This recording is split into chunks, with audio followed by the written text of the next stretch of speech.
The moment I became a poet, I knew the weight that began to pay rent on my shoulders. The responsibility of this ability, and while it sometimes get heavy, I remember life before this and it was killing me.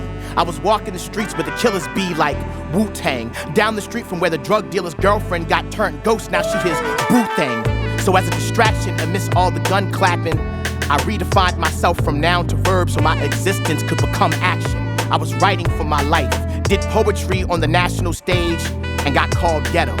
Told these tales of streets and pain would get old, but the violence and viciousness is in my voice, so I speak my city and got a hoodie for every slam and made sure that the hood stayed with me. Now with all this slam glory, I seem to have this grand story, but the ending is nowhere near. It doesn't matter if it's a check or respect, I have to earn it every day. The moment you think you've been amazed, I return to the page, search for a new way while writing a new wave, and I do it. My saliva is fluid that's fluent in calling out the affluent or breaking down figures like math students. I'm here, and nothing will remove me.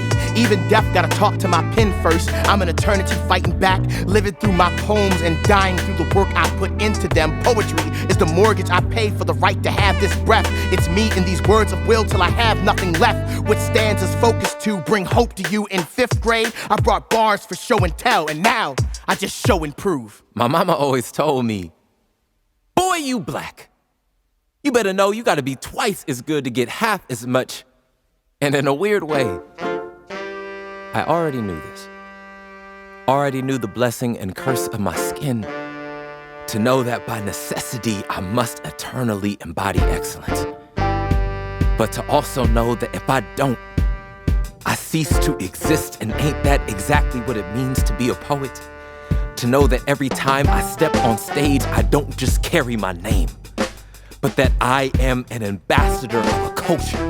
Cause if a comedian bombs on stage, I bet they won't book them again. But if a poet bombs on stage, I bet they won't book poetry again. Because to be black is to die daily at the altar of this country. And to be a poet is to be told to excavate your own corpse for their entertainment. And honestly,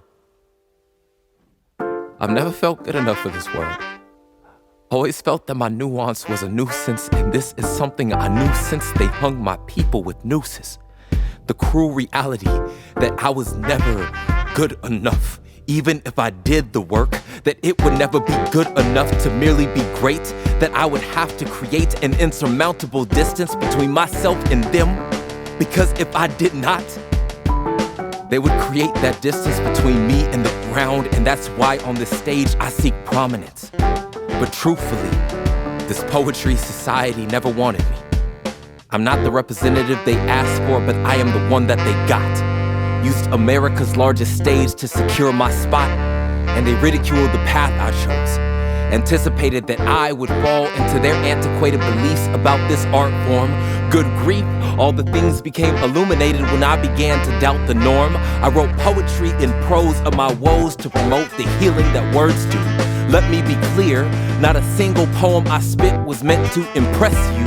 I was meant to be impactful. In life, I've always had to earn my keep, show my skill, and let my artistry tell them that it's real. Cause I was created for this stage. The lights may be bright, but this melanin can consume the heat, refine it to ink, and in that moment, I remember the words that my mother told me. You gotta be twice as good to get half as much. And now watch as I give it back with this fire I speak. Poetry.